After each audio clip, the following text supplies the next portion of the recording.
who I guess, was at MIT at the time, but is now at Stanford. So please take it away, Freddie. Thanks.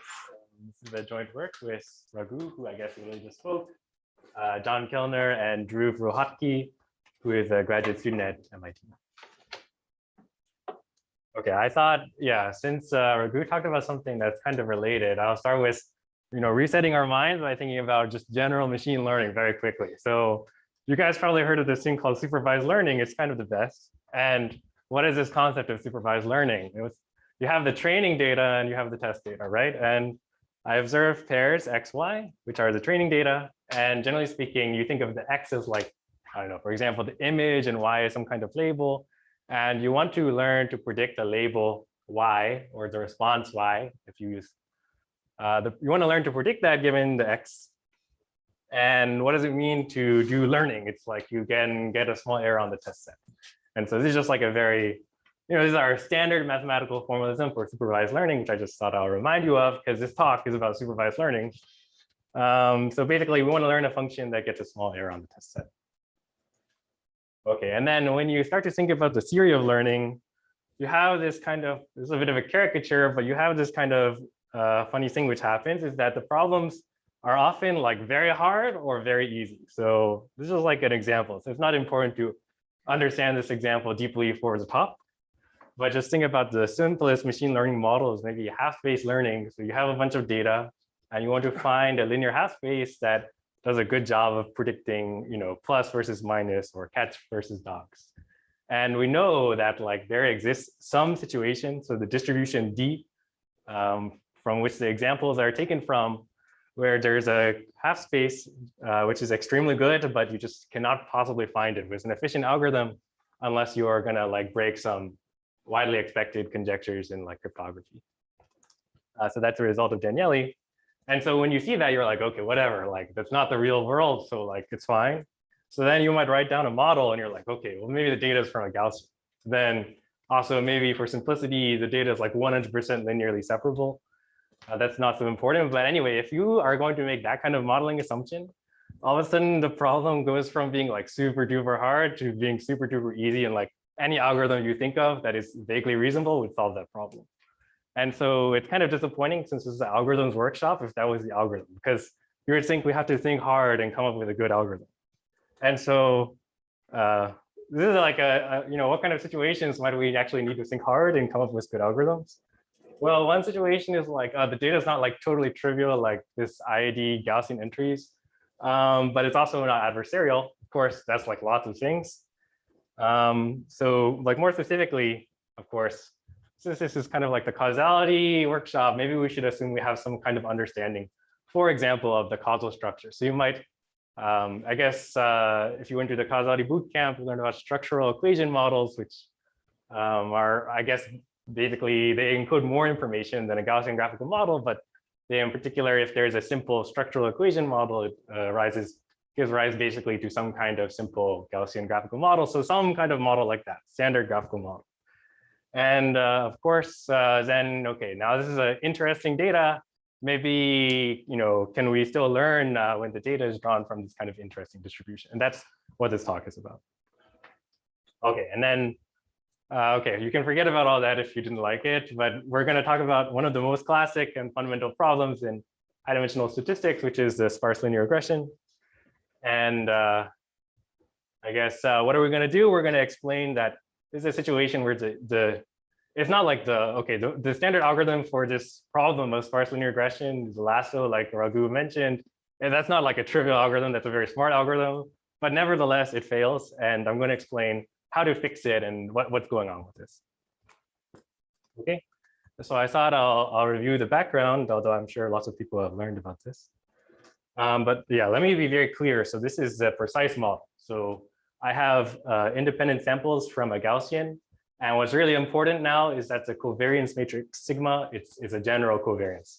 So oftentimes you would study it in the case where the xi's are normal 0i. So that's a very standard theoretical model. And that will be much easier than the case of a general covariance sigma. And then what we observe, it's just a standard high-dimensional linear model, just like also in Aditi's talk. You observe the dot product of the data with some unknown vector, which I'm calling W star. And this is sparse linear regression, so that vector is sparse. Okay, and this is, of course, a classical model which has like tons of applications in different areas, like, I don't know, biostatistics or compressed sensing. So I won't go into the applications. Also, I'll use this notation, which is very standard, which is just write everything with matrices, just so it's a little cleaner. So Y is like a vector with all the responses. X is a matrix where the rows are the covariates. And, you know, just by the definition of matrix multiplication, this is the same model. And exactly as I was describing before, the goal is to learn to predict the Ys from the Xis. And the really, really important thing that Raghu, I think, emphasized in his talk, we want to do it with very few samples, right? Because in many of these like scientific applications, you don't get very much data. Okay, so this is what we want to do.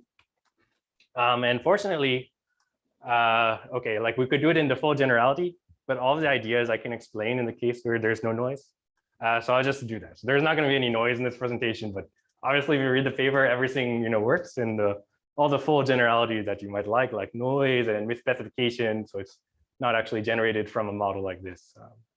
So all of that stuff is fine, and I'm just going to consider the simplest case so that we can focus on the core ideas. And if the sigma, the covariance is invertible, which I'll assume, the goal is really just I observe X times W star, and I want to exactly recover W star.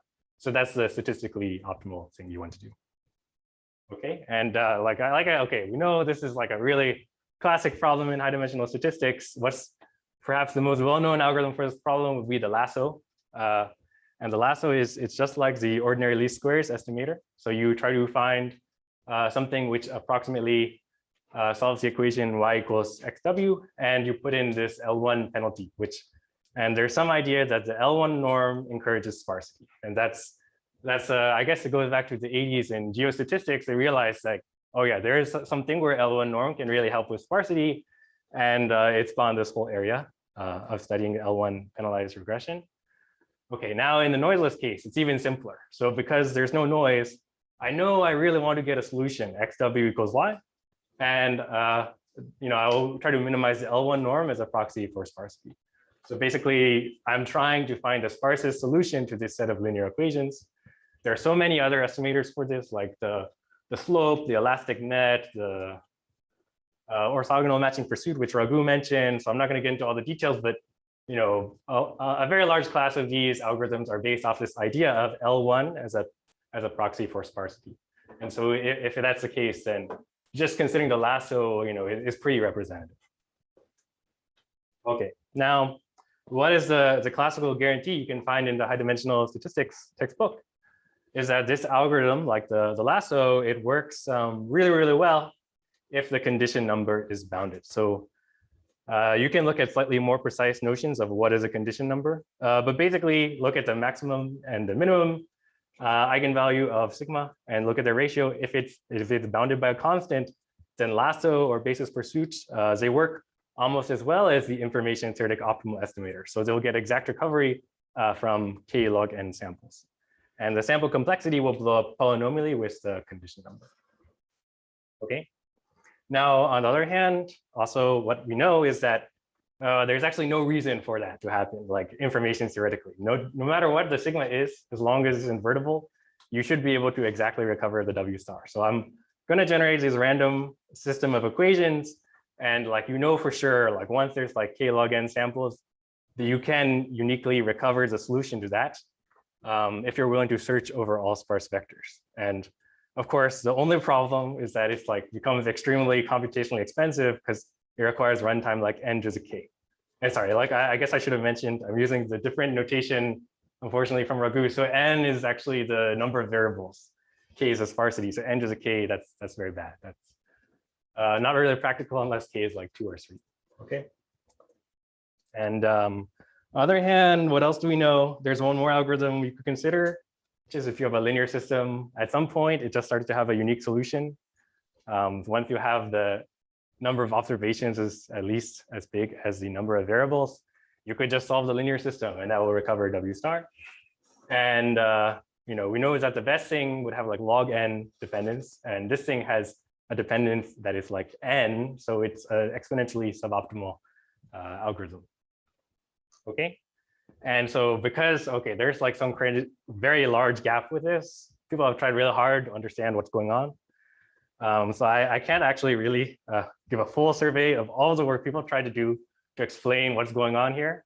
But maybe the high level summary is that we know that if you pick a worst case set of linear equations and promise me there's a sparse solution, and I try to find it, in general, that's NP hard.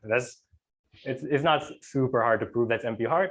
And so you can try to push on this and like understand what other consequences this has, and you can get hardness for some non-obvious generalizations of that problem. But on the other hand, there's some other pressure from the other direction. So you cannot really get, or we don't expect you can actually get hardness for the problem as I formulated it. Because it is a supervised learning problem, there's all these obstructions to proving hardness of learning. So, and it has to do with also the problem of like constructing cryptography from worst case assumptions. So there's some non-trivial reason that we don't expect you could push that all the way to NP hardness for this problem. And finally, because we don't have that kind of tool, we also know examples in previous work where the lasso fails. So for example, if you start to scale the variables in a very bad way, like half the variables are multiplied by 10 million and half of them are divided by 10 million, that can really cause problem for lasso. But also that's very easy to fix. You just rescale everything so that like the coordinates have unit variance, and then that would not be a problem anymore. So interestingly, although we think it's hard, we don't really have very clear examples that we think are really, really hard for this problem. Okay. And so for the remainder of this talk, that was the background.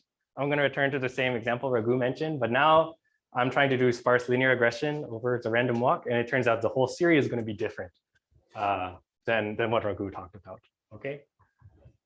I guess I just put in a picture of the random walk so you can visualize it. And this is the notation I'm using. Ri or RT is the value of the random walk at time I, and every time I add a Gaussian, and that's my model.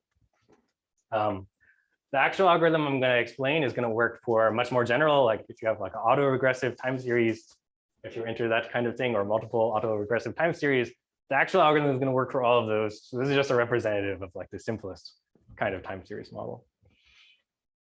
Okay, and we know, and it was pointed out in the work of Kolchinsky and Minsker, that this thing is really seems nasty for sparse linear regression because it's badly ill-conditioned. So our classical theory doesn't work very well. And like Raghu explained, we have algorithms to learn this kind of Gaussian graphical model from data, but it doesn't solve this problem that I'm talking about now of sparse linear regression where the data is from that distribution. So I won't say anything else about that, but if you want to ask more, like how does it compare, like I'm happy to answer questions. Okay, and then here I just run an experiment, make sure that the lasso doesn't actually work. So BP is basis pursuit, so that's the noiseless version of lasso. And depending on exactly how you define the algorithm, probably the red line is more representative actually of the lasso. Blue line is lasso, and there's a difference in scaling between those two lines. But either way you do it, as you do the simulations, it's clear that the sample complexity of the lasso is scaling like square root n. And also in our paper, we proved the lower bound. So if you do sparse linear regression over this data distribution, our favorite algorithm, the lasso, doesn't really work very well. Okay, and of course you see there's this black line, which is way better, which is the preconditioned basis pursuit, and that's what I'll explain. Okay, now preconditioning, of course, that's like one of our most favorite things as algorithm people. So it's an extremely important tool for solving linear systems in practice, and what we're doing now is trying to see if we can use this basically to save us in samples instead of in runtime. Okay, so this is kind of a silly thing, but I have this equation y equals xw star, and I want to figure out how to precondition it. Well, I can just multiply by a matrix S transpose and its inverse, and obviously that equation is still true. And so based on that, I'm just going to do the same thing as basis pursuit, which is penalize the L1 norm, but I'm going to penalize the L1 norm of S transpose W1. And then if you think about it for a moment, it's like literally the same thing if S is invertible, as I first change basis by S, and then I run the basis pursuit. So I guess depending on which way you like to think about it, it's exactly basis pursued after change of basis. Or you could think this S transpose W1 norm, this is some proxy for sparsity I'm trying to propose that is actually a better proxy for sparsity than the normal L1 norm. So either way you want to think about it. Okay. Now, how could we precondition the random walks? We saw the basis pursuit clearly didn't work. What's the most obvious thing? Okay, well, we know the problem is that the condition number of the random walk is huge. So what could you do is you could look at the step basis. So instead of looking at the actual random walk, look at the difference between the random walk at time I and time I minus 1. And those are a bunch of independent Gaussians. So we fix the condition number perfectly. The condition number is 1. Now, the random walk, let's just write out the change of basis. So a random walk is a sum of steps. And so if we look at an example like this, so the signal is just random walk at time 1 plus random walk at time 1000, what happens when I make the change of basis? Well, it's really bad actually, right? Because I plug in my change of basis. So delta R1000 is delta 1 plus dot dot dot plus delta 1000. And so this is my new linear regression model in the step basis. And what's the problem? It's not sparse anymore, right? And if you're trying to recover something that's not sparse, we know actually basis pursuit will never work, okay? And so that's really bad. You actually made the problem much worse by doing that change of basis, okay? So now we have to think a little more like, so the most obvious thing didn't work. What is the correct thing to do? Okay, and now this is a thing that of course is so important in this area is basically the Markov property. Maybe I'll just draw on the board. Here's my simple random walk. So it looks very complicated, but if I look, here's time 0, here's time t, here's time t over 2, then actually the left is independent of the right, given, I guess I'm using this rt over 2. So if you look at this model, it's sort of, as soon as I condition on this one thing, it basically just simplifies to 2 smaller random walks. And maybe you would imagine like doing that kind of recursively. Maybe that's going to be a good idea. And in fact, that's what's going to work. Okay. Yeah, so it's just an example, maybe closer to the way you're normally taught about the Markov property. You're trying to predict the random walk at time 150, given the observations from 1 to 100. The only thing that's relevant is at time 100, and that's just an example of this conditional independence property. And I guess this is the kind of property you'd use to argue you can't make money gambling on it.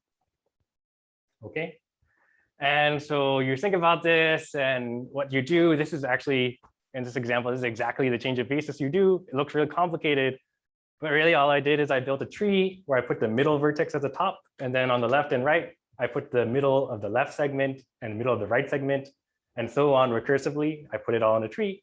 That's the left picture. And then in the right picture, for every variable, I subtracted off its expectation conditional on all of its parents, okay? So basically, as I did not explain all the details, the Markov property I was talking about here is exactly saying that when I go to the right picture, all of those random variables, they're actually all independent. So I perfectly fix the condition number. And because of the way I define it, you can see that every variable on the right sort of could be, okay, let's say I want to write down the original variable x1. So I need this change of basis to be sparsity preserving. But then when you think about it, the variable on the left, x1, can be written as a sum of a small number of variables on the right. So it exactly can be written in terms of the variables on the path to that node. And so this tree is a binary tree that's balanced. It has log n depth, so you only lose a log factor in sparsity. So that's the trick. It fixes both the conditioning problem and it preserves sparsity. And that's exactly what I use to generate the plot. Okay, and just using your standard analysis of the lasso, if you use the change of basis, then the lasso works really well and you get a recovery with k log squared and samples. Okay. Now, fortunately, I think you guys have heard about this probably at least twice, probably many more times. So there's a Markov property in general. And so this whole thing wasn't really about the random walk. What was it about? It was about, I was able to find something that really simplified the model. Okay, and the formalism is the Markov random field or undirected graphical model. Markov property says if I look at a variable, it's conditionally independent of everything else given the neighbors. Random walk, like we saw, it's just an example of this phenomena where the graph is a path. In general, Gaussian graphical models, like Raghu said, your dependency graph is the non-zero pattern of the inverse covariance. And finally, since this is the workshop on causality, if you have a directed graphical model, you probably know that there's a simple relation between that and its undirected structure, which is called the moral graph. So if you know that this thing is generated by directed models, then there's an easy way to go to the undirected version. Okay, and this is just like the, how do we formalize what do we really need? What we needed is that there was a small set of things that I could use to break apart the model into two independent parts. And so graph theoretically, what is this? It's this well-known concept of tree width. And so it's just saying, here's a notation, but it's just saying I've got the whole graph. I can find this small set A, and then it splits the graph into two independent parts, P and Q. So they're literally not connected. So another way to say all the paths from P to Q pass through A. And then low tree width is basically saying you have this property and you can also apply it recursively. Okay, so again, let's not worry about the notation too much, but just a very natural generalization of what I did here, that's actually going to work for any low tree width graph. So I just keep breaking apart the graph recursively. This gives me a better choice of variables to do the basis pursuit in, and you pay a loss in the sparsity of tree width times log dimension. Okay, and if you think about this a little more, this is like a sparse linear regression analog of something very famous in numerical linear algebra, which is called a generalized nested dissection method. So the exact facts we use about this recursive decomposition is also useful for solving linear systems. We're using it in a bit different way, but it is this really classical and important idea. Okay, and so just, use your favorite theorem about the lasso. You'll get recovery from sparsity times tree width times log squared n samples if the dependency graph has tree width t. So that's great. Everything works like you expect in the noisy and the specified case. Okay, now as I specified it, you saw I had the left picture and the right picture. I don't know, the preconditioner does depend on sigma. It kind of makes sense, right? If I scale things, the preconditioner needs to unscale them. So as I described it, the algorithm needs to see the true covariance matrix sigma, which may not seem like such a reasonable assumption. But what is a reasonable assumption is that you know the dependency graph. And then with a sufficient amount of pain, you can prove that even with a very small number of samples, you can replace the true sigma by the empirical covariance matrix, and you can actually still construct the preconditioner. So it's kind of non-obvious because the empirical covariance from few samples is actually a pretty poor estimate of the true covariance matrix. But because we only care about its behavior on sparse vectors, once you do it all out, it actually works. Okay, so you don't need to know anything except the graph.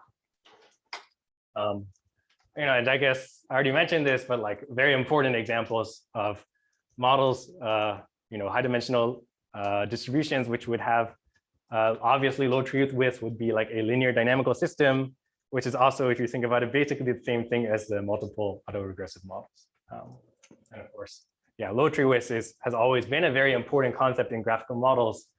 We use it in totally other contexts like the junction tree algorithm. Okay.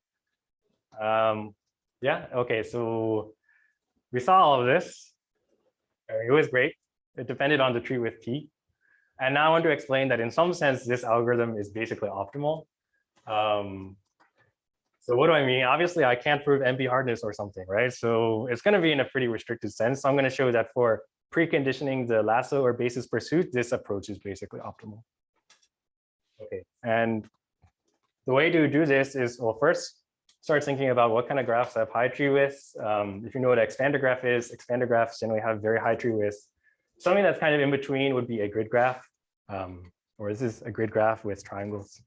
So a grid graph has, due to this thing called the planar separator theorem, it has a tree width like square root n, which is good because that means you get something non-trivial from our result. You save from n to square root n the sample complexity. but has a relatively high tree width. And so you might wonder, okay, can you do a lot better than square root n for this kind of graph? And what I'm going to tell you is you cannot do that much better. So you can perhaps go from like square root n to like n to the 1 over 100 or something. So we didn't fully optimize the dependence, but for any tree width t graph, there's just no way to do a preconditioner that's gonna get you a sample complexity that's better than omega poly t. Okay, and so I'm not just saying like there are some high tree width graphs that are bad. Literally for any high tree width graph, I can come up with a Gaussian random field on it such that you can't precondition it. Okay. Now, I'm not going to go into all the details of this proof, but if there's one cool technical result that you take away, independent of the content of this talk, you might learn that there's this thing called a polynomial grid minor theorem, and this is one of the key technical ingredients. And what it's saying is it's basically a structure theorem for low tree width graphs. So any graph which has tree width t, the reason that it has large tree widths can be certified by finding this thing called a grid minor. So a grid minor is basically an embedding of the square grid graph into the overall graph. Okay, so a little more precisely, a minor is formed by deleting edges, deleting vertices, or contracting edges. So setting the two endpoints equal. Okay, so that's a really great result. And all of a sudden, this gives us, I mean, you can imagine it would be very hard to prove this theorem to just do something for all graphs. But this tells us that actually tree width, high tree width graphs have a nice structure. Okay, so once we know that there's a grid minor, you can, with some effort, reduce to constructing a bad example on the square grid, like I was talking about. Now we need another technical ingredient, which is how do you actually prove the lasso fails? So mostly people are positive, so they try to prove lasso succeeds. So there wasn't quite the right technology in the literature to prove like a condition that implies lasso fails. But we do construct this, and basically we show that a variant of this thing called a compatibility condition, which is like basically the more precise definition of well-conditioned matrix such that lasso succeeds, is really necessary. And so now we have an easy to use condition to prove that lasso fails. And all you need to do then is construct a covariance so that no matter how you use a sparse, no matter how you change basis, like basically you either blow up the sparsity or you don't do a very good job of preconditioning, okay? And when you look into all the technical details, like basically you want to construct a matrix which has this very large top eigenspace, which is full of dense vectors. And basically that's this obstruction that no matter how I multiply by sparse matrices, I just can't fix, okay? Then you need to do it on a grid graph, which itself is kind of tricky. So I'll just say like what you do is basically do some kind of gadget construction to reduce from the grid graph to something that's kind of like an expander graph. And then on an expander graph, you can actually almost literally take a random deregular graph adjacency matrix and invert it, and that more or less works, okay? So there's a lot that I'm hiding there, but that's kind of the high level idea, is that there's just some obstructions that sparse preconditioners can't fix, and as a consequence, we really don't have any technique to solve those models, okay? And so it leaves open, of course, a very important question, which is, okay, are those models really hard, or maybe we just need new algorithmic ideas? I don't know. Okay, and relatedly, like, in real life, maybe it's high tree width, but you have other information that you can use to construct even, a smarter algorithm than just preconditioned lasso to solve sparse linear regression. So that's very interesting. Of course, at the beginning, I was talking like we want to use information about maybe the causal structure or other kind of structure to construct really sample efficient algorithms. Why should this be limited only to sparse linear regression?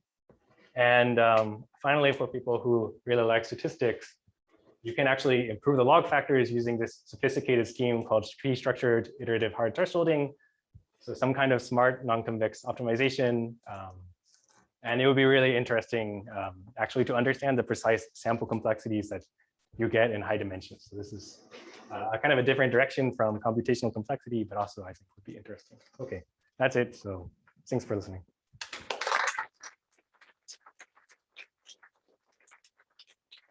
All right, quick question or two before the break.